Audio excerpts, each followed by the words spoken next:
আসসালামু আলাইকুম। প্রতিবাদ কণ্ঠ টেলিভিশনের পক্ষ থেকে সবাইকে স্বাগতম। আপনাদের সাথে আছি আমি নূর আলম। পুলিশ প্রশাসনের ঊর্ধ্বতন কর্তৃপক্ষের সুদৃষ্টি কামনা করেছেন নিরাপত্তাহীনতায় ভুগছেন প্রবীণ সাংবাদিক মজিদ খান। দিনাজপুর আদালতের মামলা তুলে না নিলে বাদীকে প্রাণনাশের হুমকি ও ৫ লাখ টাকা দাবি রাসেলের বিরুদ্ধে অভিযোগ উঠেছে। দিনাজপুর জেলার বোচাগঞ্জ উপজেলার মুর্শিদহাট মালিপাড়া এলাকার বাসিন্দা, শহীদ মুক্তিযোদ্ধা পরিবারের সন্তান এবং দিনাজপুর জেলা প্রতিনিধি সাংবাদিক মোহাম্মদ মজিদ খান ৬২ একের পর এক সন্ত্রাসী হামলা, ছিনতাই এবং প্রাণনাশের হুমকির শিকার হচ্ছেন। বিষয়টি নিয়ে তিনি থানাসহ প্রশাসনের বিভিন্ন দপ্তরে একাধিকবার লিখিত অভিযোগ দিয়েছেন। মোহাম্মদ মজিদ খানের অভিযোগে জানা যায়, তার ছেলে মোহাম্মদ রাসেল খান ২২ ও রাসেলের কথিত স্ত্রী মোছা হালু আরজিনার ১৯ সঙ্গে পারিবারিক বিরোধের জেরে তার পরিবার চরম বিপাকে পড়েছে। ২০২৪ সালের ২৮ নভেম্বর রাতে আলো আরজিনা মোহাম্মদ মজিদ খানের কাছে একটি ভিডিও ফুটেজ জানান, তিনি রাসেলের সাথে প্রেমের সম্পর্কের কারণে সংসার শুরু করেছেন। মানবিক কারণে মোহাম্মদ মজিদ খান তাকে আশ্রয় দিলেও পরে জানা যায়, আলো আরজিনার আগেও বিয়ে হয়েছিল এবং তার প্রথম স্বামীকে তালাক না দিয়েই অবৈধভাবে নতুন সংসার শুরু করেছেন।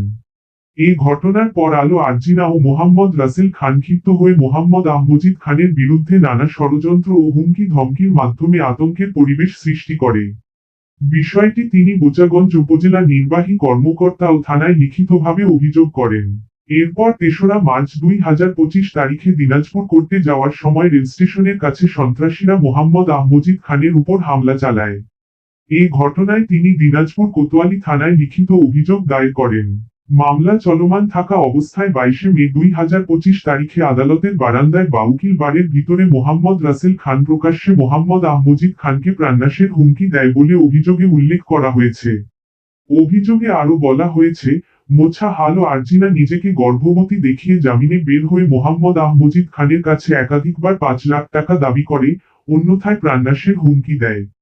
২৯ মে ২০২৫ তারিখে সকালে একাধিকবার ফোন করে একইভাবে হুমকি প্রদান করা হয়।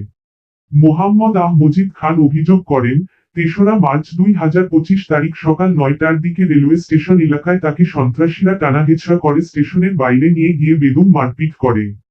পরে স্থানীয়রা তাকে উদ্ধার করেন।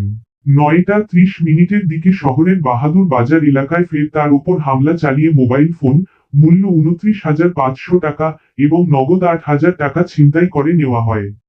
তিনি জানান, অভিযুক্তদের বিরুদ্ধে একাধিক মামলা, জিআর ৩৪৩-২৪, জিআর ৬৮৬-২৪, নারী ও শিশু মামলা নং ২১-২০, সিআর নং ৬৯-২৪ চলমান রয়েছে। দিনাজপুর রেল স্টেশন জিআরপি থানায় আরও অভিযোগ রয়েছে বলে জানা গেছে।